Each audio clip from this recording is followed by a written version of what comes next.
Amen. Well, we come from that great hymn to looking back at what we started last Wednesday night, which is a walk through the confession. And we are not yet walking through the confession. We're leading up to walking through the confession. And last Wednesday night, we looked at the subject of the history of Baptists. Who are Baptists? Where did they come from? And what is it they believed? A little bit. The confession will carry most of that argument. And were they confessional? And I hope we answered those questions roughly. They're difficult questions to answer in the sense of there's some mystery to the origin of Baptists. We spoke last week, just as a matter of quick review, that there are people who the Baptists said were really close to our theology in the 1590s in the Netherlands that were not Anabaptists. We talked about much of what happened on the continent of Europe. John Smith and Helwys, some of that can be traced more closely to the Anabaptists. But what began in the 1630s in England, particularly in London, was a movement of Baptists who were Puritans. They weren't Anabaptists, they were Puritans, they were separatists, and they began to say, we need to think about baptism. And a lot of this came out of covenant theology, and we'll get to that eventually, probably in our history of Baptists. A little bit more than we will in this course. But again, in the 1630s, there emerged a church that we spoke of last week called the JLJ Church. And that just has to do with the fact that the first three pastors were a man named Jacobs and Lothrop and Jesse. And important men in our history, although the first two pastors there would not likely have called themselves Baptists, they were Congregationalists. And that church was trying to figure out where they stood on baptism. There was a lot of debates going on in that church over the course of about a decade. And during the time of these pastors, there was debate about this. And so they're trying to figure out what do we think about baptism? What do we think about church membership? Who can be a member of the church? Who should be baptized? They were asking these questions. And as they asked these questions, different answers emerged. And I think sometimes we think of that must have been a confusing time. But I think in some ways it might have been the opposite of that, because men who were really thinking deeply about these things were having debates in the church. They would say, well, let's gather and talk about it. If you think that babies should be baptized, we'll let you have 45 minutes. And then if you think they shouldn't be, we'll give you 45 minutes. And people began to present their best arguments. Now, again, that's not how we would prefer to do church, like everything's up in the air all the time. But I do think it meant that the congregations were hearing good arguments often from both sides of issues. And what began to happen in the JLJ church was the church tried to have a middle road approach. If you believe in paedobaptism and you want your baby baptized, we'll baptize the baby.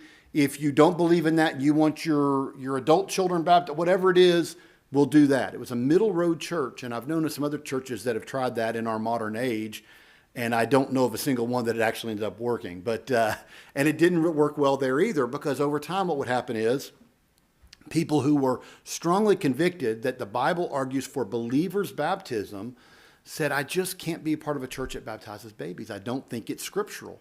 And so oftentimes, and this happened numerous times during the 12 or 13 years that the JLJ Church was the largest church in London for Baptists, gathering there, they would leave. There'd be a group of 5 families leave, and they'd start a church. Not angry. It wasn't like we often see today where people are angry and they're leaving. It was they would say, we love you guys, but we just think we need a place to worship where we don't do these things. And they would go start a church with the blessing of the JLJ Church. They would say, okay, we respect that. Go and be blessed, and we'll hope to see you flourish. And then a couple of years later, another group would say, we need somewhere to land, and they would start another church closer to their area that they lived in, so the traveling wasn't as far, and so on and so forth. And what happened over that decade was a number of churches got planted throughout London that ended up being strongly Baptist churches. One of those churches was a case where a man you'll hear his name often, John Spilsbury. He had been a part of a church that was not the JLJ church, but another Congregationalist church, and became convicted that they weren't doing baptism right, that it should be a believer's baptism, not the baptism of babies. And he said, therefore, I'm going to go and find a church that teaches that, but he couldn't find one. So he ended up going to another congregation that was kind of indecisive on it. They weren't like, if you didn't agree with paedobaptism, they weren't saying you had to, you couldn't be a member here. And he joined there, and he just politely argued his case. And more and more people said, we think you're right. And I think he left the previous church in 1632, and in 1638, that church said, will you be our pastor? And so John Spilsbury became the pastor of this congregation at Wapping. And you'll hear this idea of the Wapping church. We mentioned we're going to be looking at Hercules Collins later. He was the pastor of the Wapping church. He was the third pastor of the Wapping church. This man, John Spilsbury, was the first pastor. And it was the first Reformed Baptist church in London that was officially a Reformed Baptist church. And 5 families from the JLJ church said, we think he's right. We're looking for a church. We hear Spilsbury starting a church, or he's going to be the pastor's going to be a Baptist church. We're going to go respectfully over there and join with him. And that's what they did. And then 2 years later, in 1640, the JLJ church under Henry Jesse officially became a Credo Baptist church. And so they started 7 churches during that decade by people leaving who didn't agree with their up-in-the-air policy. And then eventually they became a Baptist church. But they planted the 7 churches that will come together in 1644 to write the First London Baptist Confession of Faith. So all these churches trace their lineage back to that JLJ church. So it's kind of a neat history that we have of this Puritan church that became a Baptist church that planted all the other Baptist churches that became the churches that came together for the First London Baptist Confession of Faith. Now we're looking at the Second London Baptist Confession of Faith, but we're going to have to deal with the first to get to the second. And so I'm going to bring some of those things back up that we're talking about. So we argued that was our history, came out of this interesting church and all the movements and theological things that were happening at that time. And then I asked, were they confessional? And I hope that we saw that they were, right? They adopted confessions, they borrowed confessions, they wrote confessions, catechisms, creeds. I mean, the creeds were accepted from the early church. Numerous ones. When they came to America, the Baptists were writing confessions left and right. And actually, a lot of those confessions tie back to the London Baptist Confession. I just read this week, I mean, I guess don't want to say by chance, but it seemed as if by chance. I was reading this week that the Charleston Confession, which I mentioned last week, Charleston Baptist Confession, the primary author of that was Benjamin Keach's son, who had come to America and was in Charleston, and they said, will you give us a hand in writing this document? So many of these things tie back to the men who wrote those documents in England. And if I had time, and I just mean this, Allison's had to hear this all week. I've been endlessly fascinated by all the avenues that we could take. And I wish we could take many of them. There's so many interesting things, like those men, Jacobs and Lathrop, and those 2 in particular, came to America. And you trace out the importance those men had in America and their descendants had in America. It's staggering for good and bad. Like, it's like heroes and rogues, it's like everybody. But anyway, amazing stories. And this history needs to be talked about more because it's fascinating. But anyway, we come back and say, okay, well, we recognize the JLJ church, and we recognize that there's a group of churches gathering in London that call themselves Baptist churches. And so we come now to the first confession. Why was there a first confession? I mentioned to you last week that the primary reason that they stated was that they wanted to make sure that they weren't mistaken as Anabaptists, right? They did not want people to think they're Anabaptists.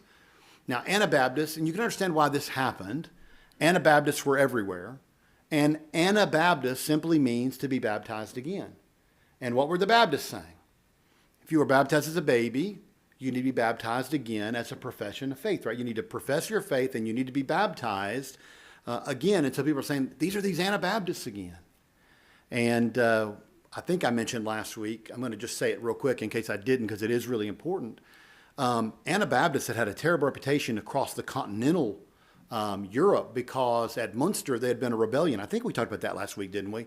There had been a riot almost in Munster where the Anabaptists, there were some ecstatic, prophetic Anabaptists that said the Lord is coming back and he's going to establish his beachhead in Munster, and he got a bunch of peasants to revolt, and They ran rough over the town, and they had to raise an army to go in and crush the rebellion. And to this day, if you go there, there are two cages hanging from the church there that once held the bodies and then the bones of the instigators of that rebellion. And those cages are still there, although the bodies have disintegrated and are gone, that were held in them for many, many years. But Anabaptists were feared as a people who cause problems wherever they go. And so that might make you think they are related to Baptists. But anyway. But the Anabaptists were not welcome. In most places that they went, it was illegal to be an Anabaptist. And in England, it was illegal to be an Anabaptist. So whenever somebody was saying, you're an Anabaptist, it wasn't just theologically troublesome, because Anabaptists held a lot of unusual beliefs and sometimes heretical beliefs, but it was also legally dangerous, because you could be put in legal jeopardy because you could be arrested for being an Anabaptist. So that's a major reason they wanted to address and say that, we are not Anabaptists. But beyond that, they wanted to say, we're not all that different from you all, our Congregational brothers, our Presbyterian brothers, Anglican brothers, a little more different. There's some differences there, but still in the broad stream of what we might call reformational peoples, we're in the same stream with you all. And so they wanted to show through that first confession that there were similarities. They wanted to defend their argument for credo baptism and say, we think it's the right argument. We think that you all have reformed from Catholicism. You just haven't gone far enough. You need to read the scriptures and see that the scriptures would have you go another step. Logically, don't stop where you stopped, keep going. And in fact, I was reading this week, William Kiffin, one of our early Baptist fathers, had received this awful letter from a man in London who was connected to the Westminster Assembly, because the man's daughter had joined Kiffin's church, and one of his servants had joined Kiffin's church. And so I wrote this letter, by what right do you have to espouse these things? By what right does an Anabaptist have to start a church, and all these various things? And Kiffin just step by step refutes everything. And I mean, it's amazing to me how well thought out. You read the writings of those men then, people just thought more clearly, I think, than we do today. But he just refutes them point by point, refutes all the arguments, and even throws some digs at the Westminster Assembly in there, saying, he said, what would you in Westminster do? Have us wait for you all to come through with your reforms? By the fact that you're even doing reforms says you recognize the Church of England needs to be reformed. We recognized that years ago. Would you have us stop our reforms and come back to the Church of England and join in what you are already calling error and wait on you all to get around to doing what we've already done? And besides, all you're going to be doing is replacing the Anglican church's structure with the new presbytery structure, which is going to mean the state's going to pay the ministers, which they saw as a problem. The state's going to have a state-mandated prayer book or book of order to replace the Anglican one. He said, you're just creating a new system to replace the old one, which we're not going to agree with anyway. It's an amazing article, or amazing letter to read. But anyway, all this is happening at a very volatile time. And so I want you to recognize that. They were answering these questions. They were defending credo baptism, showing they were Orthodox, arguing against the charge that they were Anabaptists. They wanted to explain their beliefs, defend their being Congregationalists, and they wanted to obey the charge, which we'll see in a moment, of the Westminster Assembly, which told them that they needed to defend their beliefs, and we'll come to that in just a moment. To get it in the broader stream of history. Now, some of you all were here a couple of falls ago when we were in Reformation church history. And if you remember, we dealt with some very complicated times, right? From the Reformation coming to England under King Henry VIII, the Reformation was up and down and in doubt. There was a lot going on for a long time before you'd finally say, I think the Reformation is solidified in England. We can relax a little bit and say, I think the Reformation's taken root. It was until then, and I would say that was like 1689, not because of the London Baptist Confession, but we'll come back to why that is in 1689. But for something like 176 years or so, the Reformation was in doubt. Why? Well, you had King Henry. Let's be honest about this. The instigation to reform the church was because he wanted an annulment to his marriage, right? He was not a true theological believer. In fact, he had been one of the foremost defenders of Catholicism prior to that. It was only when the Pope didn't give him what he wanted that he suddenly was on board. But around him were people who were true reformers. They wanted to see the church reformed. They didn't believe the Catholic Church was the true church. And so they were advisors to him. Thomas Cranmer and people like that who were advisors to him.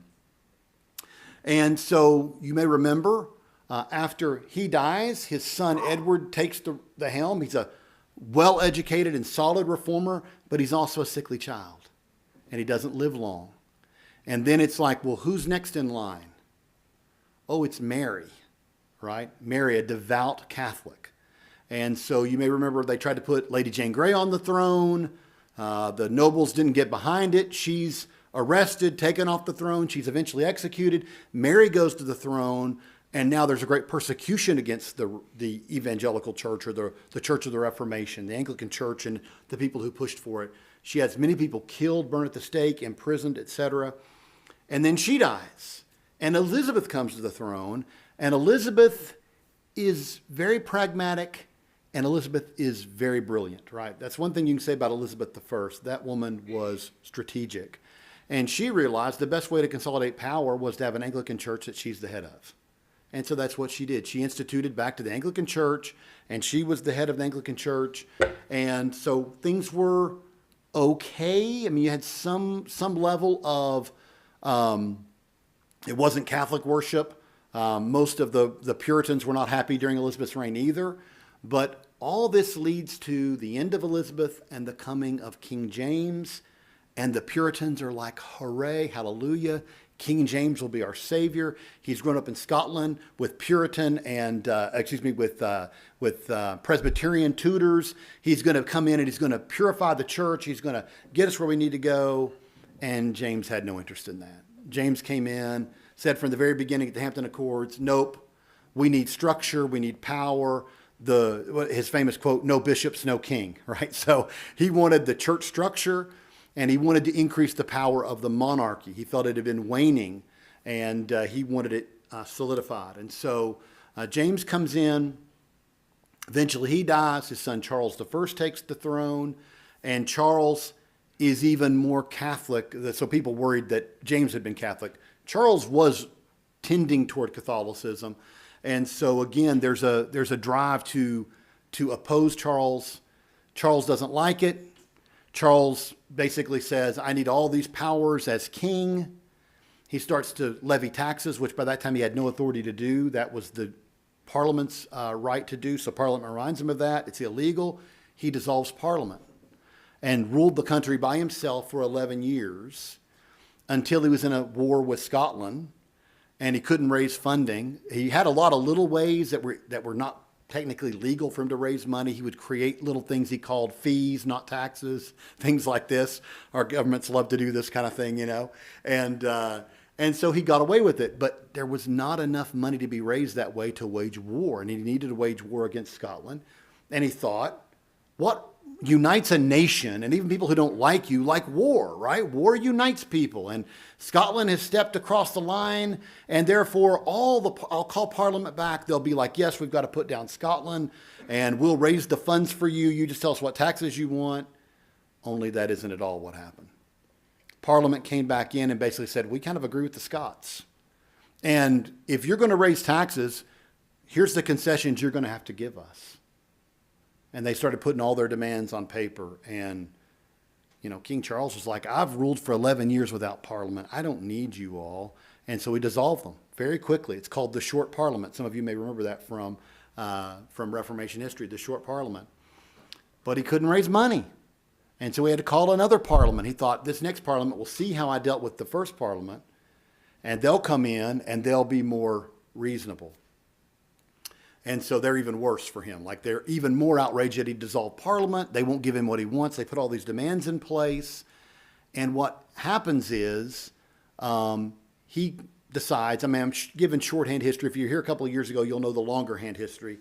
But he identifies some rabble-rousers in the House of Commons that he thinks are behind this. And he puts out arrest warrants for treason against them. Now, obviously, you know what that means. If you're arrested by the king for treason, what's going to happen to you?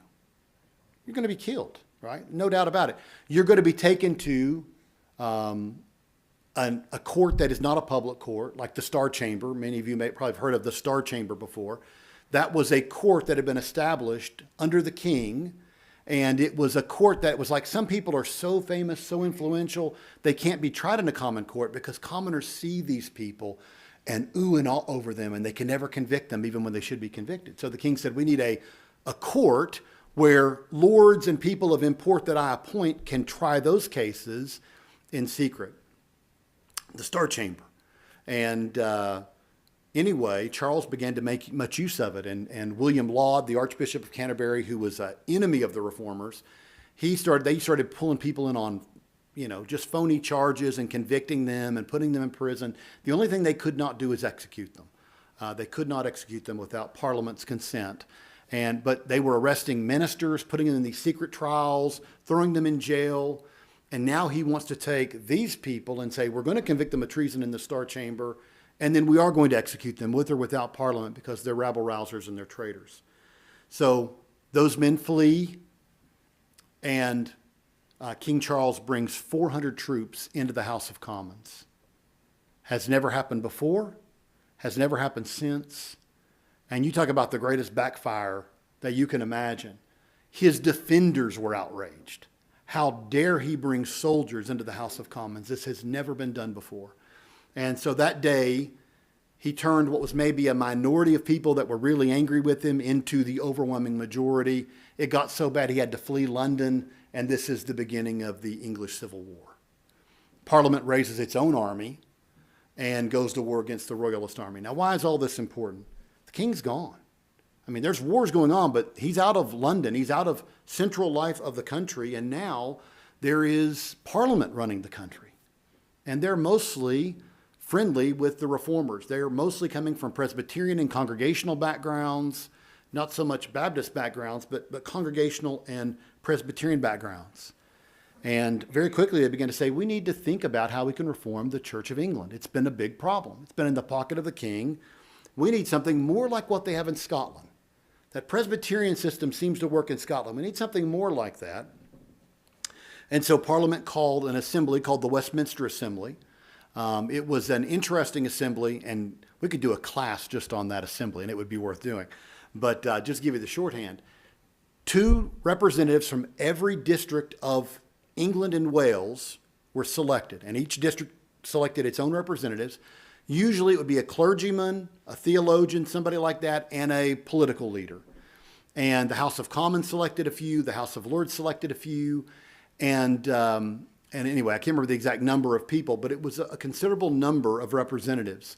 And they came from varying backgrounds, some Congregationalists, some Presbyterians. There's more Presbyterians than anything, and a few what they would call, Anglican-friendly people who probably weren't wanting the Anglican Church what it had been, but some version of it that could work for everybody. So he had a lot of viewpoints in this, a lot of viewpoints. They began to work on a document that would unite us, right? Unite us as English peoples, how they would say it. How do we get united around one form of government within the church and theological pattern within the church? And I won't have to keep you in suspense. It was chaos, right? They immediately were given the charge by Parliament, work through the 39 articles and fix them. And they spent 2 months and had nothing done. It was just arguing all the time. Like they got nothing accomplished. 39 articles for 2 months and nothing was done because they were arguing over it all the time. About this time, they realized they needed Scotland's help against the king. So they said, we want Scottish advisors. We want Scottish military help. And the Scots said, well, then you need to have that Westminster Assembly bringing you more closely in line to our religious system. So they sent advisors. That was the agreement. Scotland would support us militarily. This is the idea from Parliament's perspective. And then we would have their advisors helping with the formation of this work, this document or series of documents. All right, so this is 1642 through 1652 is the time span of the Westminster Assembly. And they come up with the Confession, a longer catechism, a shorter catechism, a book of order, and so many documents that they will come up with during this time. But also during this time, the Presbyterians who knew they had the majority So let me just say this. They set up three main councils in the Westminster Assembly, three large councils that were working on parts of the confession, and a numerous small three-person committees that were given charge to go interview people that they thought were heretics or questionable or whatever. Somewhere in that process, in 1644, somebody said, we hear there's this group of Baptists. They may be Anabaptists. Somebody needs to find out what they believe. 1644. So in 1644, word goes out, if you are an anti-Paedo-Baptist, whether you call yourself Baptist, Anabaptist, whatever you'd call yourself, if you're an anti-Paedo-Baptist, you need to write us a document explaining yourself concisely but clearly. So don't want a 200-page document, don't want a 2-page document, something concise and clear that explains your position. Now, this is happening at a time where Baptists are a little bit under the gun for all the reasons we've been talking about, and they think, okay, we've got to comply with this and meet all these other needs that we just mentioned, to say we're not Anabaptist, explain ourselves, all of that. And so they write this document, the First London Baptist Confession of Faith. Now, it is not out of nowhere that this document comes. First of all, Jesse, the last pastor of the JLJ Church, had already been working on a confession for his church once they became Credo Baptist. So they already had that, and that is in the stream, something that I've been working on. But the churches that are gathered, the 7 churches, had been working even more largely, broadly, on a confession themselves. So all this had been in a stream of development for time, which is why the Westminster Assembly says, we need a document from you, and the First London Baptist Confession of Faith is presented to them in less than 1 month. Now, that's pretty impressive. If you've ever been in a church working on documents, right, you know that's impressive. That is impressive. They got it done. But the reason is they already had a lot of it done. And so that brings us to this question of, well, what were the sources of the confession? We've talked about what they were trying to do. What were the sources of the confession? Well, the primary source, and there's certain sources, like I just mentioned, Jesse's confession, we don't know how much that played in. There may be elements that were a part of it, but for sure we know, which we mentioned last week, the 1596 True Confession. We mentioned that one last week. That was certainly a major influence on them. In fact, it's the primary influence. About half of the First London Baptist Confession of Faith is directly taken from the True Confession. Okay, so that, no question whatsoever, that is the most influential document in framing the First London Baptist Confession. The second leading source is William Ames' book, The Marrow of Sacred Divinity. Now, this is a book we need to get for the library. I didn't add it to the reading list. We need to add that to the reading list. But it's an unappreciated book today. It's not really talked about much today. But it was maybe the leading systematic theology book amongst English theologians of that day, particularly the Congregationalists. In fact, which again, we could have a class on any one of these men. They're so rich a history with these guys. Ames left to go to the Netherlands because he fell under persecution. And when he went to the Netherlands, he stayed there, but was asked to go by a group of men to help found a school in the New World. And he was going to go. And they were going to have him as their first president if he went. By the way, that institution is Harvard University. But he was not able to go, providentially hindered from going. And but the first addition to the Harvard Library was his book, The Marrow of Sacred Divinity. That was the first book they put in the library. It was the primary book that they trained theology out of. It was super influential in the New England congregational movement. In fact, I read this week. This is pretty much a quote. Amongst the New England Puritans, Ames is quoted more than Luther and Calvin combined. Now think about that. As quoted as Luther and Calvin would be, Ames is quoted more than them combined in New England Puritan writings.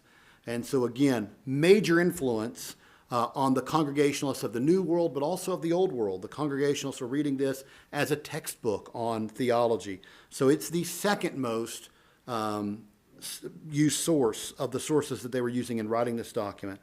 There is also a tract called The Points of Difference.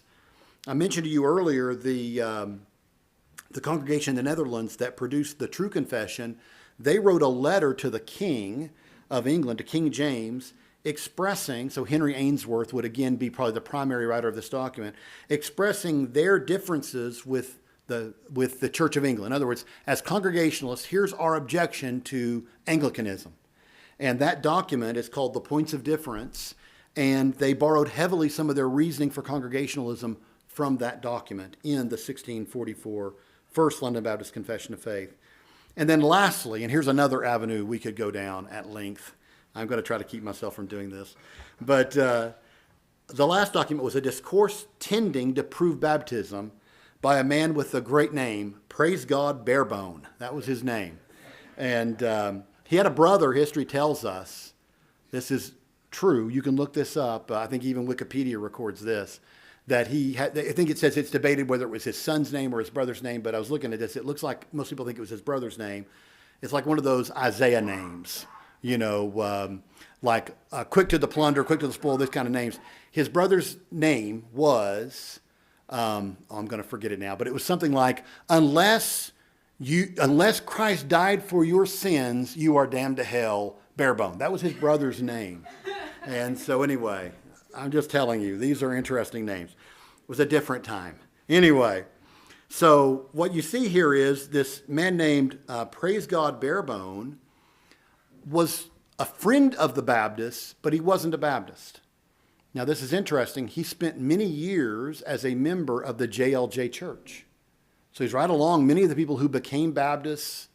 He was right there under the leadership of all three of those pastors, but he was a Congregationalist, but he was a Paedo-Baptist Congregationalist. Now, that shouldn't surprise you. Most of the Congregationalists at the time were Paedo-Baptists. John Owen, who many Baptists say, he was 98% there, on some of the theological issues, he was a Paedo-Baptist Congregationalist. Although his arguments for covenant theology are basically our arguments for covenant theology. We can't quite understand. I can say, maybe you'll ask, like if you could go back in history and talk to a person, he would be super high on my list. I would just like to have that conversation with him because, it's like from all his reasoning on covenant theology, he gets right to the same place as our Baptist forebears did, but he just doesn't go that next step to say, well, that means that circumcision, not being the sign of the covenant and not being carried over in the new covenant, then why would we baptize our children? I'd just love to hear his answer because he's such a brilliant man. But anyway, Praise God Barebone leaves eventually the JLJ Church once they become Credo Baptists. He does leave them. And he's an interesting character. He was a great thinker and a great writer. And he writes this argument, a discourse tending to prove baptism. But what it's proving is it's okay if you're Credo Baptist, but it's also okay if you're a Paedo Baptist, right? That the right form is to baptize our children. And so they didn't use this as a source to quote from so much as to argue against. It was published in 1642, very influential in its time amongst the Congregationalists. And since the Baptists saw themselves as Baptistic Congregationalists, which is really how they would have defined themselves, not as Reformed Baptists, they would have defined themselves as Baptistic Congregationalists in that day. They were very interested in this. And so it was an important book for them to answer. And so they were dealing with that and trying to frame their arguments and answer to much of what Praise God Barebone was saying. Just so you'll know that he was an important figure, when Oliver Cromwell becomes the Lord Protector of England, he appoints him to what replaced Parliament.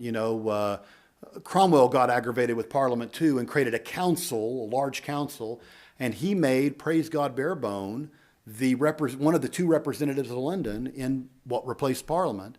And then after that was dissolved later and Charles II came into power and we had a king again in England, then what did he do? He became one on the London City Council. This was a very prominent person, a very interesting person. And so a friend, but also an arguer with the Baptists in that day. And so they were trying to argue those cases. So those are the main sources of that First London Baptist Confession. When it came out, many in the Westminster Assembly said, we've got questions. They presented those questions. And the men who wrote the first confession in 44 said, we need to answer these. And so they greatly revised and expanded the confession in 1646, 2 years later, to answer those questions. And they meant that to be their final document. That's what they intended, that would be the final document. And it's an excellent document, and partly because some new men came in to help write that confession. During that time, there were some educated men that came in and had joined the Baptists. Baptists were growing explosively at this time. They went from one church to 7 churches to, by the time of the second confession, 100 churches that gathered. They were exploding in numbers. And many really, really sharp men came in during that time that helped them write the confession. Men like Hansard Knollys, who we'll have 1 week where we talk about him. He studied at Cambridge. He was a student under Richard Sibbes, one of the greatest of the Puritans. He also studied under Thomas Goodwin. Benjamin Cox, that's the father of Nehemiah Cox, who we remember we did his Covenant Theology book a couple of years ago. He was a graduate of Oxford University. Edward Harrison was a graduate of Cambridge University. These were brilliant men, and so by the time the second confession needs to be written, you've got some very able hands that are able to come in and steer the ship. Also, Benjamin Cox, by the way, we put something on our table, literature table, by him quite regularly about elders and deacons by Benjamin Cox. So if you're interested in reading some of his work, pick that up some Sunday. All right, so these men write the second confession, or I should say the second edition of the first confession, and they have their answer, or they have this great document. And you might wonder, well, why does the story not end there? Why do we have this? Why is there a second confession? What's the reason for this? Well, I would ask you, and it won't take us nearly as long now that we've said all that straight to get to this. Why would they need to write the second confession? Well, if you remember, the primary reasons were to say we're not Anabaptists. I think they largely felt that had been answered by the first confession. But the other things that they wanted to prove were what it is we believe and how similar that is to what you believe. And they wrote their confession first. 1644, it was the first of those confessions written, and it got it out there. But what happened since then? Well, the Westminster Assembly publishes their confession, right? The Westminster Confession of Faith. And they published this in 1647. So first edition of the first confession, 44, second edition, 46, answering many questions. Then the Westminster comes out, and it's now a fly in the ointment. It's not that it brings up anything that embarrasses the Baptists or make their confession look bad, but the confessions are very different. They're laid out in different ways. There's a different order to them. As you look at the confessions, you'd say they're different confessions. They're completely different. And so Baptists started saying we might need to do something that's more in line with what the Westminster looks like. Why? Not because it's easy, we can copy them. No, because again, their purpose was to say we're not all that different from you. We're different on a few points from you, and we'll defend those points that we're different on. But on 98% of things, we're like-minded about. And so they began to talk about these things. But what's the problem with having big meetings of multiple Baptist churches? In the 1640s, it's not clear that you can do that safely. Right? Baptist ministers are being arrested. Many in the Westminster Assembly want Baptists arrested. They had a lot of grace toward non-Baptistic Congregationalists, but Baptistic Congregationalists, they were like, get those guys locked up. And so they were having trouble meeting. And what happened just by God's grace, Oliver Cromwell, one of the leaders of the parliamentary army, not the leader, one of the leaders, has the best army. He's winning all the battles. The other generals not doing so well. And so by the end of the war, when Parliament's finally won, everybody's like, thank goodness for Oliver Cromwell. So he's the man who becomes the leader of England during this time of not having a king. Well, Oliver Cromwell was a Congregationalist, not a Presbyterian, not an Anglican. And so even though the Westminster Assembly is trying to go in a very strong Presbyterian direction, Oliver Cromwell's always like, well, now, wait a minute. We need to keep things open and fair to our Congregationalist brothers and so on and so forth. In fact, if you read about this thing, you'll find that Cromwell was a good friend to Baptists. He was like, yeah, these differences don't seem that great to me. And so he was always kind of a moderating factor that kept the assembly from being too aggressive against the Congregationalists and even the Baptists. And in 1650 began a process under his leadership of relative religious freedom in England. And so people didn't have to be afraid of going to jail anymore. And so now for a brief time, people are able to assemble and meet. And there was talk about, should we get an assembly together to finally write a document very much like the Westminster Assembly? And Baptist churches are growing and the ministers are under the gun and they're trying to train people to fill the needs of extremely fast growing churches. And they just never get around to doing it. You know, it's always something important to do, but it's never the most urgent thing to do. And so they don't get it done by the time Oliver Cromwell dies. Again, 2 years ago, you'll remember, his son comes to power. He's a terrible leader. It's so bad that people who did not want King Charles I are now going, can somebody find out where his son King Charles II is so we can bring him back and be king again? And that's what they do. And King Charles II has much more an idea of a Catholic Anglicanism than his father did. And so now there is an intolerance, and it becomes dangerous for Baptists and Congregationalists to meet. Many of them, people who have sympathies with that, are ejected out of the Church of England. Many are arrested. It's a trying time. And so now it's difficult to meet again. But the Savoy group does meet. Let me get back here to where my notes are.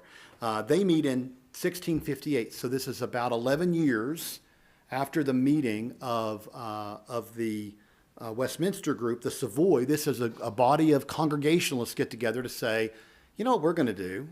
We're going to put together a confession that's modeled on the Westminster, but just says the places where we differ. So again, 90% the Westminster Confession with the changes to say, here's what we believe as Congregationalists. And they did a really good job, and it's a really great document. And many Baptists said, we can live with that one easier than the Westminster. So for temporary time, in addition to the first confession, they said, well, we also can live by the Savoy. Now, not in every regard. Obviously, it's a Paedo-Baptist document. But they said on those few things we disagree, we'll state. So this gets them to think, you know, we just need to write our own document. We just need to write our own document. And we have in the record of the Petty France Church, that's one of the churches of London, in August of 1677, the call to get men together to finally write this document. Still dangerous to do, but it needs to be done. And so they start talking about, well, who can do this? And the two men who kind of take the lead are their pastors, Nehemiah Cox and William Collins. And those are names we'll come back to later in the semester. Nehemiah Cox, as I said, one of the most famous men in Baptist history. They get together and write this, or begin to write this document, and the representatives of 100 churches come together or send information, however they're doing that over time, and they start constructing this document that is largely finished in 1677, but we don't call it often the London Baptist Confession of 1677 because no one could get together to vote for it. Right? They didn't have an assembly of the churches to vote for it. Although many of them adopted it privately, they couldn't get together to vote for it. And so it sits this way for over a decade, kind of finished but not voted on, not endorsed by the churches, because King Charles II is a dangerous man. And he's made it clear that people who are of certain religious beliefs will be arrested and put in prison. And we know many of our Baptist forebears that were put in prison during this time. We can name many of them. In fact, I doubt there's many that weren't in jail at least at some time or another. Whether it be somebody like Nehemiah Cox or whether it be Hercules Collins, John Bunyan, whoever you want to name, they spent some time in jail. They knew what this meant, and so it was a dangerous time. Well, what happens? Finally, King Charles II dies. His son, King James II, comes onto the throne. He's even more devoutly Catholic-leaning. And people have had enough. They're like, we're about to lose the entire Reformation of the English nation. And they said, we got to get rid of this guy. One way or the other, we got to get rid of this guy and not have any more kings. Or at least have kings we like, And so they do something. There's an event you may remember, 1688, 1689, called the Glorious Revolution. It's called the Glorious Revolution because it was a revolution with almost no bloodshed. They simply wrote to William of Orange and they said, you're a Protestant, you're a good Protestant, we like you, and you're married now to the king's daughter, who is a convinced Protestant. So why don't you just come over here and kick the king out and take control of the country? We'll endorse you if you do that. And 7 noblemen wrote this letter, and William of Orange came and landed with troops, and many of the lords of England rallied to him, and it was pretty clear to the king, you're not going to win this battle, and so he just left. He just left. And suddenly there was religious Protestant freedom again, and the Baptists said, okay, we've got this document that's been laying here for 11 years. How about we finally get the Baptist churches of London, Southwark, and Wales together, and let's ratify this document. And so they met at the Broken Wharf Church. We've talked about there's a publisher today, Broken Wharf Publishing.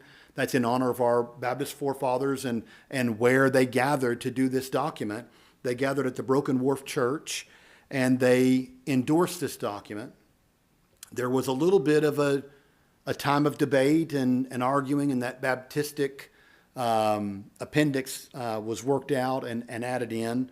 But the document largely that Cox and Collins had written was endorsed. Men were like, that's great. It's an important document. Now, really quick, because we're here at our last couple of minutes, and I just want to get through this.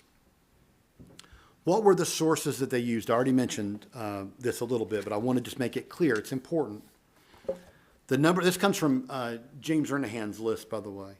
He argues that the King James Bible was the number one resource that they would have been using. It's the Bible that was readily available in England. Unlike many of their continental Reformed brethren who loved the Geneva Bible was hard to get in England. The authorized version was easy to get. And they needed a Bible that would allow them to look up citations, add citations, hear arguments, check the scriptures. That was the most important book that they used. The second most important document was the Savoy Declaration. Now, we often say, rightly and wrongly, that this document is more or less the Westminster Confession adapted for Baptists. But they would have said it's actually the Savoy document adapted for Baptists. And that's because the Savoy document was really the Westminster adapted for Congregationalists, okay? Now, how do we know that? Well, where the Savoy omits a chapter, the London Confession omits a chapter. Where Savoy added a chapter, the Baptists kept that chapter that they added in. So again, they were primarily looking at the Savoy document because, again, and this is really important to go back to, I mentioned this quote earlier, Matthew Bingham, the Baptist historian, is the one who said that they saw themselves as Baptistic Congregationalists. They really said, we have almost no differences from our congregational brothers. Even in church government, we're in agreement. We just don't agree with paedobaptism. That was really the only difference that they had. And so they really said, we'll just start with the Savoy and make a couple of changes and we're good. And then they also used the Savoy Platform, which was their church policy or polity book that they had written to go along with their confession. And then lastly, they used the First London Baptist Confession. They wanted to make sure that they were in keeping with it. They wanted to make sure nothing we're saying here seems to contradict what we said there, because it was their intention all along that it would be an additional document to the First Confession, not a replacement, not saying we erred and that document's no good, but they could stand side by side as both true documents of what we believe. I mentioned last week that a scholar had said that they were like the three forms of Baptist unity, the First Confession, Second Confession, and the Catechism. And I saw that quote again this week, so I can tell you it was Renahan. I was looking in his book on the Second Confession, and I saw that quote. So it was Renahan that said that. And so they looked at all these documents as side-by-side teaching documents for the Baptist people of God. And so again, they were looking at that. And that brings me to the last point, which is this. Understand that those documents were never seen as, omitting or getting rid of the first document. They didn't look at it that way. Now, they didn't use both documents often. They mostly used the Second Confession. But they would have said, you can use the First Confession. It's equally as good a document. It just, for the time they were in, they were no longer saying, we're worried you think we're Anabaptists. That debate had largely been settled. At this point, they were saying, hey, Presbyterians, you say we're so different from you. Pick up your book and pick up ours and see how close we are. So this document fit their needs better in that Westminster age and even in the Charles II age and moving forward. Again, they didn't see any theological difference between them. Benjamin Cox was a writer of the first, Nehemiah Cox of the second. Their theology has, you try to find a difference between father and son theology there. And some men were members of both parties, and they certainly didn't think they were kind of contradicting what they had said years earlier. And so again, there's a continuity to the way they saw it. And I was talking with a few of you after church about how some churches say, well, we like the first and not the second because the first doesn't have all the covenant theology baggage of the second. But all the men who wrote the first believed all that covenant theology. They just didn't express it because, again, that wasn't the debate at the time. The debate at the time was about Anabaptists, not covenant theology. And by the time you get to this, they want to say, Presbyterians, Congregationalists, we are also covenant theology people. And so it's more important for them to express that. It's not that they didn't believe it before. They just needed to express it more forward now. And again, you can read all of their writings and see that's what they're saying. They still love the first confession. The second confession is tailored for a particular purpose then and for us now. All right. Well, that brings me to everything I wanted to say tonight. But any one of those people or events you could write a book on. And I mean this honestly. You could really write a book on them. They're so detailed and so much interest in the time. It truly, if you say from like 1640 to 1680, it's one of the most amazing 40-year periods in human history. And in England, right up there with any period in history as the most interesting period. That's when they're writing. That's when all this is happening. And they're having to identify who they are. And that's what this document is about. And very helpful to us because they had to think about it more deeply than we do. And anyway, so you have two of the forms of unity in this because the catechism's in here as well. That later is called Keach's Catechism, the catechism based on this confession. So if you get the first confession as well, then you've got all three. All right, any questions very quickly?